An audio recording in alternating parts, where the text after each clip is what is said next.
Hey everyone, welcome back to the channel. My name is Andrea. I'm the Knitting PT here on YouTube and also on Instagram. I'm a board certified orthopedic physical therapist who also loves everything to do with the fiber arts. I knit, I crochet, I spin, and I weave. And this is my corner of the internet where I talk about all the things I am making and up to. And I hope you'll join me because today I'm going to talk about everything that I've made in 2025. All right, so I did not do one of these wrap-up videos last year. Maybe, I think the last time I did one was 2023. I didn't do one last year because it felt a little bit silly to do that when I was chronicling everything I was making throughout the year on my podcast here. But this past year, I have not been here on YouTube since May doing like a regular what I'm making video. So I figured, you know what? This year I am going to do a wrap-up video because I did quite a lot of making between May through the end of December that I just did not talk about on here. So it made sense to kind of summarize everything up so that we can kind of like catch everyone up to speed and then start the year off fresh. So what we're going to do is I'm going to try on everything for you to the best of my ability, just kind of show you how it looks, how it fits. Everything I talk about, patterns, designers, yarn, will be linked in the description box below, as well as links to my Ravelry project page, my website, all the places where you can find me. And we'll do a little bit of stats too. I'm not a huge stats person, but I really enjoy watching other people talk about their stats. So I did compile a little bit of information just to kind of, I don't know, put my year in review and perspective or whatever. Yeah. I will say also I don't have some of the things I made because they were gift knits. They've already been given away, but I do have pictures of mostly everything, which I will pop next to me here so that you can see them when I talk about them. So what we're going to do is we're going to go by category. This is not necessarily going to be in order of when they were made, but we're going to go by category because I did go through it and I broke down kind of everything by category. So let's start there with how many of every category I made, and then we'll get into it.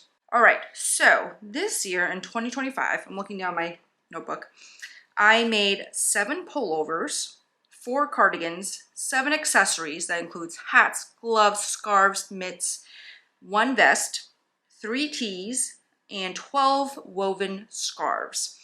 2025 was the year that I got really into weaving and kind of like fell down the rabbit hole of weaving. I weave on a rigid huddle loom from Kromsky, which I purchased from Amy Sure Makes shop, and I got it initially because I was like, you know what, this will be great. I can use my hand spun like skeins of yarn and weave them into, you know, one-of-a-kind scarves, and I can do this or that.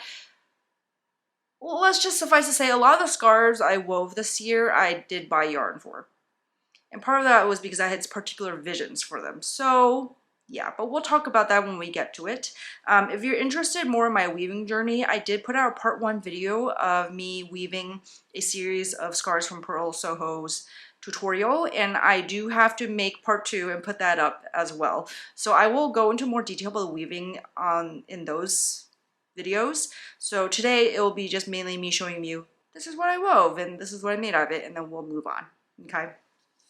I will also say too that I'm not really going to talk about what I spun this year unless I knit it up, mainly because I didn't really track my spinning. I just spin mostly purely based on vibes, and I try to keep track of yardage, but I also don't track like what I finished or like when I started a spin and when I ended it. So it just seemed silly to me to try to talk about it that way when I don't track my spinning that way. So we're not really going to talk about things I spun if they were not knit up into a finished project. Yeah, so let's go ahead. It's funny because when I was sitting down to compile these stats, I thought, oh, you know what? I feel like I didn't have a very productive year, which is fine. But I remember like maybe 4 years ago, I knit like 25 items and they were mostly sweaters. And I've known that as the years have gone on, my productivity has gone down, which, you know, conversations to be had about productivity and knitting versus like, you know, enjoying the process. I have said on the channel before, I'm more of a product knitter. I'm more motivated by the final product versus the process. And I think we all have waves of that. You know, we're all somewhere on that wavelength a little bit. I'm just further along on the productivity end. But I felt like this year I had not really been that productive, which was fine because I knew I've had a lot going on in my life, and there's just been a lot of things going on. And so I knew my knitting time was not as, I haven't had as much time to knit as I used to in the past. But then when I sat down and tallied everything up, I was like, oh, actually, I did knit a lot of things. It's just like, there was more variety this year. The weaving came in this year too, which took up a lot of my making time as well. Yeah, so anyway, let's get started. Let me show you. We will get started with the cardigans. Cardigan number 1. This is the Miles shirt jacket, which is a pattern by Ozetta. I knit this one previously, I think 2 years ago at this point, and I finally knit up a second one like I'd always wanted to. The yarn I use for this is Durum Natura in their Cyrano base, which is like their bulky base? Yeah, worsted to bulky base. And as you can see, the yarn is very round. And I knit the size S, which is the second size. I'm sorry, I'm looking at my Ravelry page, so I don't have like bust circumference, blah, blah, all that stuff for you. Anyway, but yeah, so let me stand up to give you a look at this. And it's got pockets. And modification wise, what I did was I did not knit the body as long, which I think then, and it resulted kind of, I think, I did something different because the hem here flips up, whereas on my first version, it does not. I think it's because the curve of this curved hem is a little bit steeper than it's written for. I think I probably got very impatient while I was working on it. And yeah, so that's the only thing. The hem does flip up. It doesn't really bother me because this is really like a house coat. I wear it all the time in my office. When I'm cold, I just throw it up on top of everything else because look at all the ease in here. Yeah. I have worn it so much that it has started pilling, and I'm trying to, if you can see that there. I don't know if you can see that, all that pilling on there, but it has started to pill already. And this colorway is beige, which is like a tan brown, I would say. Yeah, but it's super warm. I don't remember where I got the buttons from anymore. Yeah, but this is a pattern I do like a lot. I probably won't be knitting another one because I think 2 of them is enough for me. And my other one is in a dark blue, and I've got this one, so they're all neutrals. I mean, dark blue is a neutral to me in my wardrobe. So yeah, so this is the Miles shirt jacket. This is the Throwover in a pattern by Andrea Mary, and it is a colorwork yoked cardigan. Sorry, I forgot my words for a moment there. I will say about this pattern is that it is not steeked, so you do work the colorwork flat, which is not the most fun experience. But, you know, the chart isn't huge, so it wasn't a big deal. I just gritted my teeth and got through with it. The other thing to note is that there is a button band, but there's no buttons. So it's like an open front cardigan, I guess you could say. Yeah, so let me stand up so you can see. And the yarn I use for this, the main yarn is this lovely yarn that was gifted to me from a retreat goer in Montana. I was in Montana in the fall and I taught at Farmer's Daughters Fibers Makers in the Big Sky retreat. If you're ever looking to attend a retreat, I really highly recommend anything that Candace is organizing. It was just really well run. Her staff is lovely and amazing. Their shop is great. And that retreat, it was just all the people who were there were just great people. It was a great group. Yeah, anyway, so one of the retreat goes there, gifted me a sweater quantity of yarn that is spun from a flock of sheep that she owns. I don't know what kind of sheep they are, so I can't really tell you from that, aside that I'm pretty sure they're not merino. Maybe they're merino cross, but I honestly don't know enough about wool to even guess. But I will say that this yarn is a little bit scratchy for me. If you're a long-time viewer here, you will know that I have more sensitive skin. I can't do things with mohair or alpaca in it, or llama. Yeah, so that's why I decided to do a cardigan, so that I would always have another layer underneath. And I pretty much wear this always with like a turtleneck underneath, just because my neck is especially sensitive. But I feel like this gives it a very kind of like polished and professional look. And my contrast color is from Spin Cycle. It is their colorway Slow Burn, which is their exclusive colorway for Farmer's Daughters Fiber. So this is my Montana sweater because It's Farmer's Daughters Fibers, exclusive colorway from Spin Cycle. And Spin Cycle was also at the retreat teaching how to dye. And this pattern is by Andrew Mary, who was also a fellow teacher there. So this is just kind of all my memories of Montana wrapped up into one sweater. I will say that the yoke on this is a little bit, I don't know if it's the yoke, but like the shoulder depth is a little bit shallow, and I have heard that other people have had trouble with feeling like it's going to fall off their shoulders. I am all right, but I could see why people feel that way. I think mine, ease-wise, does not have a ton of ease, so it just kind of like, once I put it on, it's just staying put. Like, it's just staying put. It's not going anywhere. It's not really moving around much because it's just very snug through my shoulder and my chest area, which with an open front like this, I'm totally okay with. So yeah, just something to note if you're looking at this pattern. But I'll give you a close-up look at that color work with the color changing yarn. All right, this is the Cream Cardi, which is a pattern by Alicia Plummer. I'll stand up so you can get the whole look. It is, as you can see, kind of like a garter.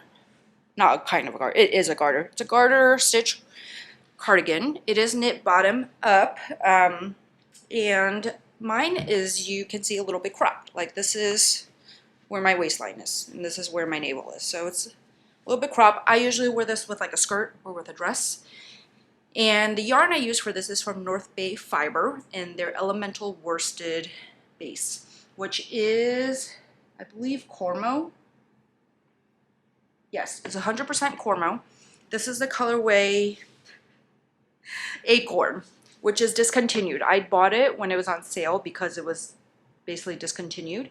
And I had to play yarn chicken because I did not have enough yarn. So I used some of walnut, which is on the same base from then, which is this brown color, and I substituted that in for the cuffs. So because of that, I did crop the cardigan a little bit. I think I omitted a few rows. So the pattern is written to be a little bit longer.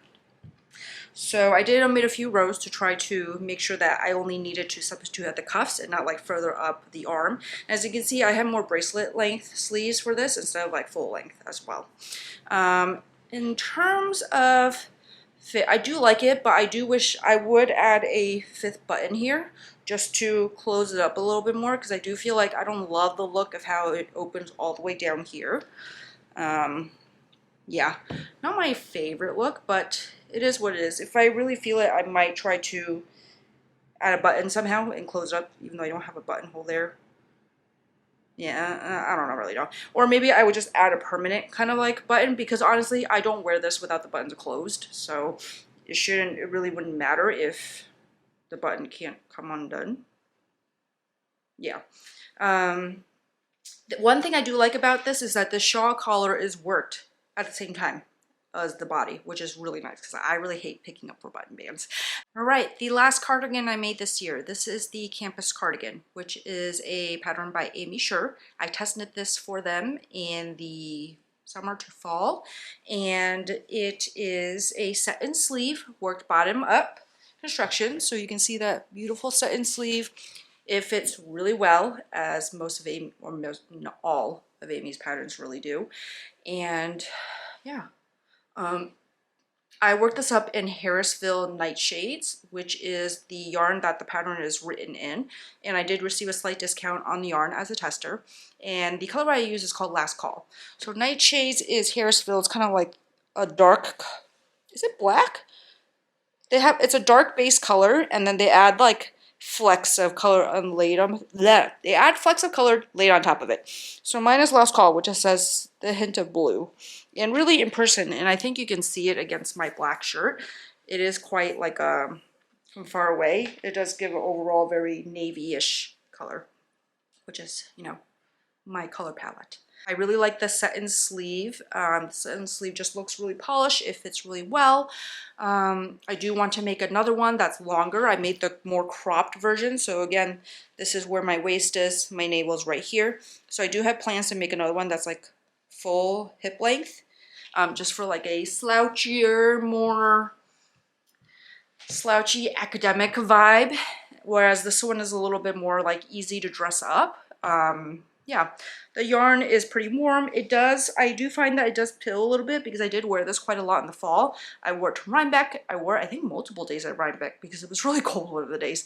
But as you can see, my sleeves have pilled a little bit, just where there's high friction. But it gives it kind of like a worn, like a well-loved worn look, and it kind of goes with the nature of the Hairspell yarn. It's a little bit more rustic and toothy yarn. I do find that it is next to skin soft for me because I did wear this with a short sleeve shirt underneath and my arms do not prickle much. Now, would I knit a whole garment in nightshades, like as a sweater pullover? I'm not sure because, again, you know, my neck area is a little bit more sensitive, but it did surprise me that in the end, it does feel softer to wear after blocking it, after it's been like broken in a little bit.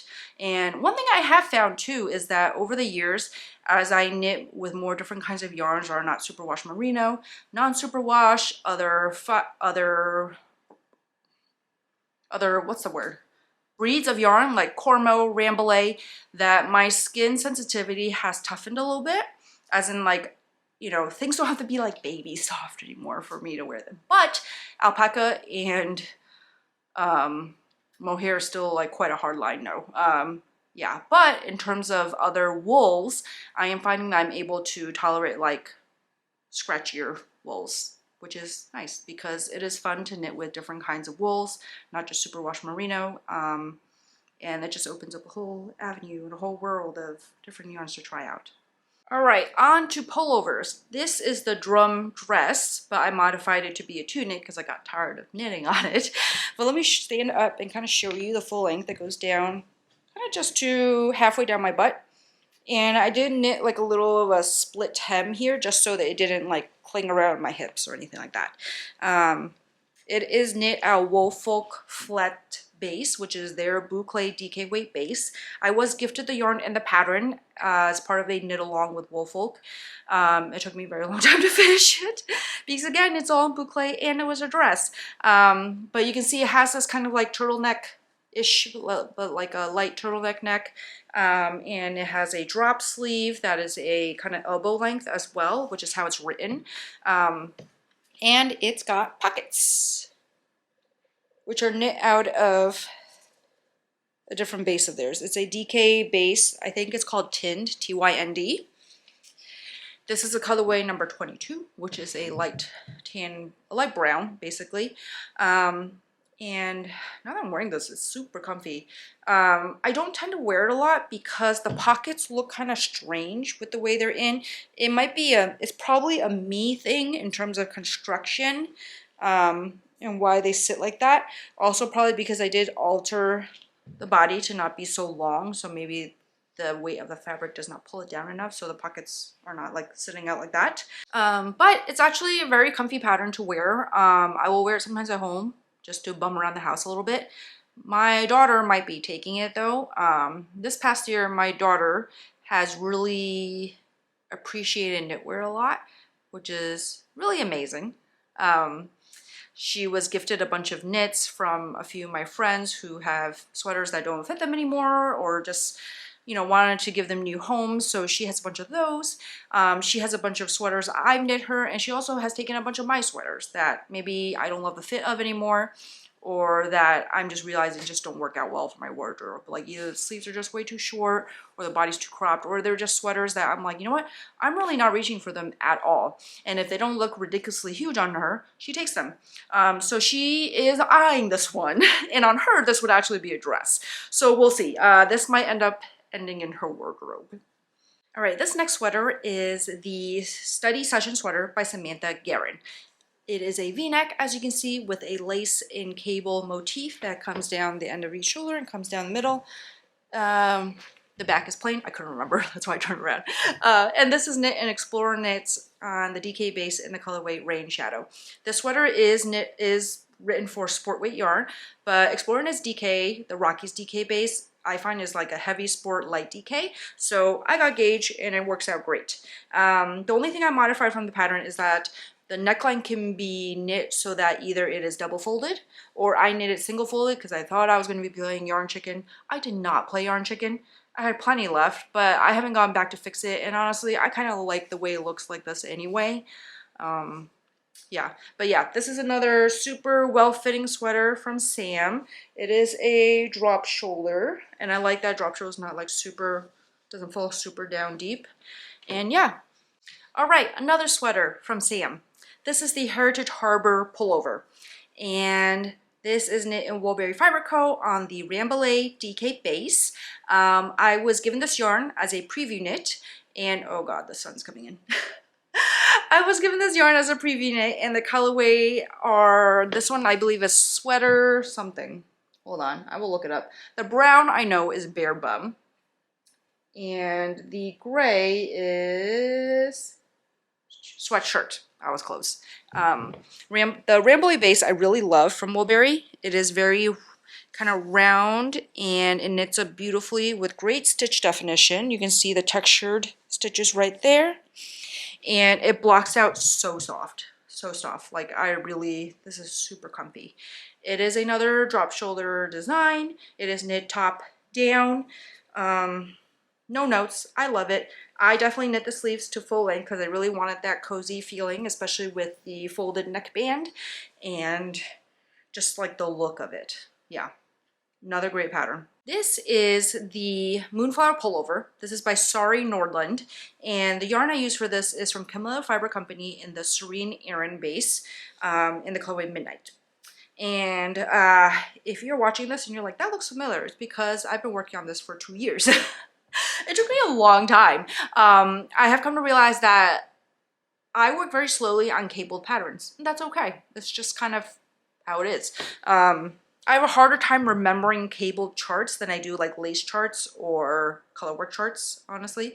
But as you can see, it is all over cables with moss stitch panels, and it is cabled all over. Yeah. With this one, I think I did do the Italian sewn bind off, so you can see that that bind off is like pretty tidy, but still like a little bit stretchy. I don't love tubular bind offs because I can never do them very tidy. They take forever, and if I forget where I am in it, then I'm screwed. Yeah, but this also has a folded collar, and yeah, it is, I'm really glad it's done. I have worn it a bit since it's been done. I really like that it is kind of like a statement piece, but because I chose blue, it's not like a in-your-face statement, but it's not like, you know, it's like in between a neutral and a statement piece, I feel like. I don't know.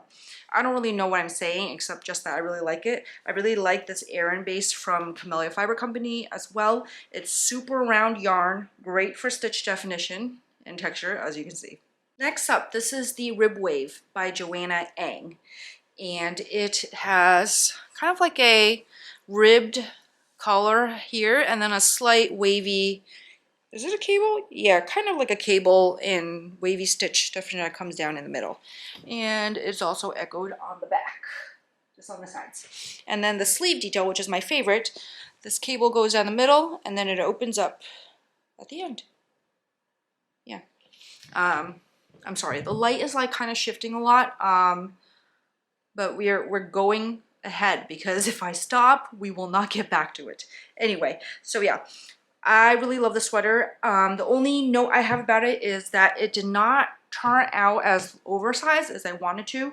I think I probably could have, I think I maybe could have picked a size up, but then as you can see here, the neckline is not like, it's stretchy. It's a stretchy neckline, which I know I could throw the elastic through and stitch it in, but I feel like if I picked a size up, then the neckline would be even larger and probably almost fall off my shoulders.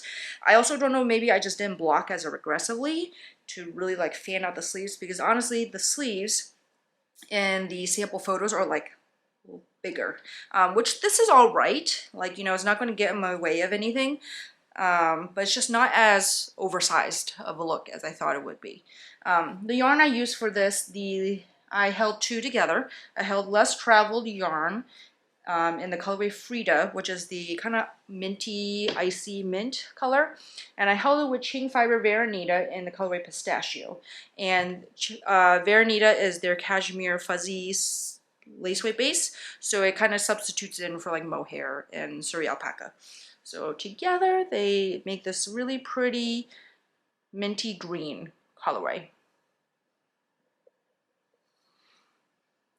It's definitely more of a feminine sweater than I usually kind of knit, but it is nice. I do like how the front of this looks. It's just more unique. Yeah. This is the Mile Marker Pullover by Megan Monroe. I couldn't remember her last name.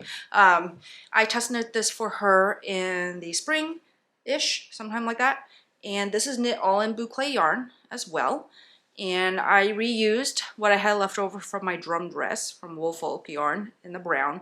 And then the two greens are from Explorer Knits in the boucle base. So the dark green is Mallorca, and the lighter green, oh, sorry, the lighter green is not from Explorer Knits. It's from Jour Fibers and is their colorway Pistachio. So I will stand up so you can see the full thing. You can knit this in 2 colors or 3 colors. I opted for the 3-color option, and it has an I-cord bind off sleeve. And it has a little collar, which you can see mine is not really that polished. I did not do a great job, I think, knitting the collar, and I didn't know what to do with this like little bump, so I tried to tuck it in. In the pattern, you can like get snap buttons to snap it. I didn't do that because I wasn't sure how I was going to wear it, but I think because of how weird this looks and how it stands, I'm probably going to end up getting snap buttons to just fasten it in or do something to fix this lumpy thing going on here. I don't know. Anyway. It's a very comfy sweater. It is a raglan, and I really liked it. I really like working on it. It's super comfy, very sweatshirty vibes. Yeah, the hem is also an I-cord bind off hem, so no ribbing on this anywhere except for the collar. All right, final pullover. This is the Tekla, and it is a pattern by Claudia Quintanilla, and it's from her book called Memories to Knit. The book is called Memory Lane. And as you can see, it is a pullover with a set-in sleeve, and the detail is in the sleeves. There's this pretty lace motif in the sleeves. Mine carry through better on one arm than the other. Like on this side, I have this blank here, and this side, the blank is smaller. I'm not sure what I did different, but I did something different. But either way, it's all on the underside, so you can't really see unless I intentionally flash you the insides of my arms. The pattern is written to hold fingering weight with a fuzzy yarn. The yarn was gifted to me from her team, so I told them, I can't do mohair, so they sent me instead Santa's Garn yarn in Petite Knit Double Sunday, which is a DK weight base. And this colorway is called 2542. And as you can see, again, it's a brown sweater. I knit a lot of brown this year. Yeah, but I will say that this one took me a while because I think the gauge on this, let's look up what is the gauge on this. The gauge on this was a little tighter than I usually like to knit in a DK weight yarn. So the gauge was 25 stitches by 38 rows. Usually when it's DK weight, I like knitting it on like size somewhere between 5 to 7 or 8, and my comfortable gauge is like 20 to 22 inches for 20 to 22 stitches for 4 inches. This is 25 stitches. So I think I did knit this on US size 4s, which is I think what it was called for, but because it was just like tighter, my hands didn't love it, so I did have to take a lot of breaks when I was working on it, which is fine. But I do really love the finished product. Like, I love the fit. The fit is great. It is just enough ease, and I love the fit of the sleeves. The set and shoulder is just really nice. Yeah. I would love to knit another one of these in a different color, but I just don't think knitting that gauge again is like worth it that much to me to knit another one in a color. I could fudge the gauge a little bit and probably do some math and figure it out and knit a different size, but that's a lot of thinking. Don't really feel like doing it. So for now, we will just have this neutral color one, which is great for dressing up or dressing down. Moving on to tees. This is the Relax Tee, which is a pattern by Amy Scher. This was a release for the Unwind Retreat in 2025. I test knit this for them as well. The yarn I used is Big Little Fiber Co. in their organic wool linen fingering, which is what's the percentage? 70% wool, 30% linen. I will say with this yarn, when it is in the hank, it feels and looks very like dry and scratchy. But even once you cake up the yarn and you start to knit with it, it softens a lot, and it softens even more when you block it. So don't let how it feels or looks in the skein deter you, okay? And it is a top-down compound raglan, and it has these garter stripes. Yeah, and the pattern is written so that you could do a long sleeve version or short sleeve version. I did the short sleeve because the yarn I'm using has linen in it. I do eventually want to make a long sleeve version as well. This is the Wood Folk, which is a pattern by Saskia Knits. She used to be known as the Petite Knitter, but she has since rebranded to be Saskia & Co. or Saskia Knits, something like that. And the Wood Folk is a long sleeve pattern, but I modified it to be short sleeves. This was a preview spin / knit for Golden Hour Knitwear. So what Camry did was she sent me the fiber, and the fiber she sent me was the colorway The View, which is this CC right here. So you can see it was soft greens and blues. And then she also sent me the main colorway. And the main colorway is Blackberry Cobbler. And it's in her fingering weight base. Yeah, so I spun up the yarn, and then I knit it into this top for her picnic collection. That was earlier in 2025. My neckline is a little bit wide on this. I cannot remember now if that is because the pattern is written like that to be wider, or if I did something. I know I definitely knit the collar depth to what was written, like it is supposed to be a very short rolled over hem, but it could be just the gauge of my yarn. Like my spin was like more sport, very light DK, and I just made it work. So I think maybe if I had used fingering weight yarn, it probably would have, you know, just like sat a little tidier. As you can see, like there's a little bit of kind of, not puckeriness, but the colorwork portion is like a little bit stiff because of the variation in the yarn density, yarn weight. Yeah, we'll go with that. But it was a really enjoyable colorwork motif to knit up. And yeah, it's pretty striking. I really like it. And I did knit this to be kind of like more high hip length. In the summer or in the spring, I usually wear this with like a skirt or like high-waisted pants. All right, final tee. Yes, final tee. This is the oolong tee, which is also by Amy Sher. It's another test knit I did. And the oolong tee, just like the relaxed tee, also has a long sleeve version. And there's also the oolong tank, which is the tank version. So this is the tee version. I believe, are these satin sleeves? Now I can't remember. But as you can see, it's got a motif going down the front, which is supposed to look like tea leaves. And it's just in the front and comes down the middle. And I used Knitting for Olive Cotton Merino in this in the colorway Purple Elephant. And it is super comfy. Maybe it's a compound raglan. It's a raglan. It's a raglan. It was a compound raglan. So the fit is super comfortable. You can see it doesn't have a lot of excess fabric in the underarm. I wore this a lot this summer.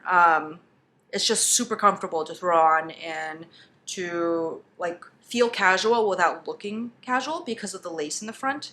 I usually will wear this with like a nude bra underneath so that you're not distracted by the color changes in the middle. Yeah, highly recommend this pattern. I also want to knit a long sleeve version of this as well. I knit one vest this year, and this is it. This is the Avenue Vest by Tori Yu. And it is, I mean, clearly a vest. And you can knit it to be V-neck or crew neck. I opted for V-neck because I prefer V-necks when it comes to like slipovers and things like that. And I knit this out of my hand spun. So this hand spun, I spun up from bats of a fin sheep mixed with some sari silk that Cecilia over at Nor'easter Yarns made for me. And yeah, like it is, you can see all those flecks of sari silk in there. Yeah, I love this. It is very lightweight. because I spun a woolen spun. So I did a long draw, so there's lots of air in the yarn itself. I still actually have some of the yarn left. If I can find it, I'll show you. No, we're not going to dig like a raccoon. But yeah, anyway, so this is the Avenue vest. I'll see if we can see the shoulder detailing right there. I do, Tori also has an Avenue pullover and an Avenue tee. I do want to knit both of those at some point as well. But yeah, this is a very academia vibe one. I've worn it usually with a like button down with a collar underneath, but actually this look is pretty nice too with a turtleneck. I do have yarn to knit another Avenue vest in a, what color did I decide to do it? I think it was in a green, and it's Little Fiber Co. because Little Fiber Co. Lauren, she knit up a sample of an Avenue vest in a dark green. Is it dark green? Maybe it's dark blue. No, it's blue. It was a dark blue, and I was like, I want the same thing. So I do have yarn from Lauren to knit an identical vest to hers as well. But yeah, I really do like this a lot, and if anything, like I tend to run really warm when I wear this because woolen spun yarn traps more air in it. And so the few times I've worn it a lot, I always end up like kind of taking it off because I'm like overheating a little bit, which probably means I should wear it more often when I'm home because then it's like a nice warm layer for my core. I just don't think about it that often, but now that I said it aloud, hopefully I will. All right, we are on to accessories now, so I'm just gonna keep the vest on. So accessory-wise, I knit a second grid gambit this year. This is out of Little Fiber Co.'s Patisserie Countdown from 2024, and this was the other half that I spun up. And the main color, which is the kind of purplish blue, is Explorer Knits in the colorway Drift. I held it double because I had fingering weight. And it is just really fun. If you have not knit one of Sam Guerin's, this is by Sam Guerin, one of Sam Guerin's mosaic cowls, which there are two now. There is the Grid Gambit, and then there's also the Flannel Crush, which I'm currently working on one right now. They are really fun. It is really fun to knit and easy to memorize. I love that it's a seamed cowl, so I just throw it on. I don't have to like fiddle with throwing it around my head, and it just sits really nicely. And I love it. The Flannel Crush, I believe, is supposed to be a little bit smaller than this one, so if you don't want something so huge, Flannel Crush is definitely one to go for. But I have two of these now. I wear them all the time. They're literally what I reach for when I need to go outside and wait at the bus stop for my kids. I grab one, put it on underneath my jacket so that it really blocks in the wind. I also knit a shawl this year, which, if you don't know this about me, which I think most people don't, because by the time I started really going on knitting Instagram and starting this podcast, I had transitioned out of it, but I started out as a shawl knitter. I used to knit mostly scarves and shawls, and then I knit socks, and then we fell down the pullover rabbit hole. But I'm slowly making my way back to shawls, I think. So I knit this one this year. This is the Unwind Shawl, which is a pattern by Jody from the Grocery Girls. And the yarn was given to me by Moondrake Yarn Co., Rochelle. And this was because this was one of the patterns featured at the Unwind Retreat. And so Rochelle asked me if I wanted to knit one, which I said yes. So she sent me yarn for it. And the yarn, which I will look up because it has felt like ages ago since I knit it, and I can't remember what it is. So this is in her Pika Pika base, which is fingering weight 60% merino, 20% silk, 20% rami. I love this base. I have a tank top knit in it. It is very soft, but I will say it does pill, but it's super soft. And the colorways are Oatmeal is the tan and Sea Breeze is the contrast color.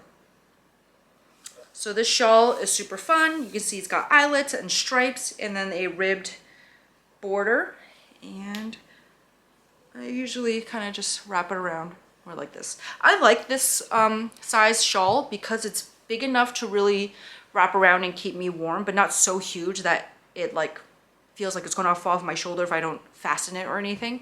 Yeah. All right, this year I also knit a few other scarves, but they were all gift knits. So the first one I knit, I'm gonna move to the side so I can put the picture here, is the Spez by Sari Nordland. It's from her book, Softly. and it is a short little fun lace scarf. You can knit it longer, but I again was kind of playing yarn chicken with it, so I did not knit it like super long. I just knitted to initial length, but you can make it longer by knitting more repeats. And this was a gift knit for my daughter's teacher, and I knit this up in Cashmere Merino Bloom, which is from Pearl Soho, and the colorway I used is Conch Shell. The second gift knit that was a scarf that I made was a small fry scarf by Samantha Guerin. And this one I also did not knit as long because I was again only had one skein of yarn, and the yarn I use is from Spun Right Round and their DK base, and the colorway is called Call Me Ale. This is actually a skein of yarn from Deep Stash. Like, I've had it since I think like 2017 or 18. So it felt really good to get it worked up and out of my stash. I only had one skein because I think I was originally planning to use it with something else to make probably a scarf of some kind. But it is a really fun scarf. I want one for myself too, and I actually have yarn to make one for myself as well already. I also knit a pair of mitts as another teacher gift. I knit the Cityscape mitts, which are by Tori Yu. I also knit this up in Pearl Soho Cashmere Merino Bloom, and this time in the colorway Fresh Fig. It is perfect for a one skein project. They are really classy and fun with that little cable motif down the middle. And the only thing I would say is that because Cashmere Merino Bloom has a good amount of cashmere in it, it is a little fuzzier, so the cables did not pop out as much, but it is really soft and really luxurious feeling. But if you want the cable motif to pop out more, then I would use a different yarn, not Cashmere Merino Bloom. I also knit a hat this year, but actually no, that's a lie. I knit 2 hats this year, but they both did not work out well. Hats were not my thing in 2025. They kind of betrayed me. So the first one was a test knit for Lindsay Fowler, Larkspur Knits, and this is a trekking cap. And this was part of a collaboration, I think, with Farmer's Daughter Fibers as well. I ended up using some hand spun that I had along with Camellia Fiber Company in their sport base. And I'm looking off to the side because I'm looking at my notes. I do not have a picture of this hat, and I do not know where it is, because my daughter ended up taking it, but I will pop a picture of the sample up here. Suffice to say, my gauge I think turned out a little large because the hat fits comically huge on my head, and I do not have a small head. But something with the tension of it was just off, and I think it was because of my hand spun, probably my hand spun choices. Yeah, because the sample photos of the hats and other testers' hats looked fine. It was just a me thing. And the second hat I knit was another Manhattan hat by Tori Yu. She had made a brioche brim modification, so I decided I wanted to do the same thing. And Tashi Tashi at Stitches and Starlight, I always get their Instagram handle and their YouTube handle mixed up. They wanted to knit one too, so I told them I'll do it with you. If you have not seen the reel already, I will link it below. And the problem laid in the cast on, which just meant I was doomed from the start. But I just kept telling myself that it was fine and I was fine, it would work out in the end. It did not work out in the end because my brioche brim, instead of just doing a long tail cast on, I decided to do a tubular cast on, even though I usually do not do tubular cast ons. And so then my brim was just like really flared out and I could not get it to fix itself. So in the end, it just looked really stupid on me, and I tried to cinch it in, which then made it too tight for my head. So now my son wears it. So in the end, you know, these hats worked out for my kids, just not for me. All right. This year, as I said before, was also the year that I got into weaving. So I have one scarf to show you. Everything else was mostly a gift or has been taken away by one of my children. But I do have actually the first scarf I wove here because I did find it. So this was the first one I wove on my rigid huddle loom.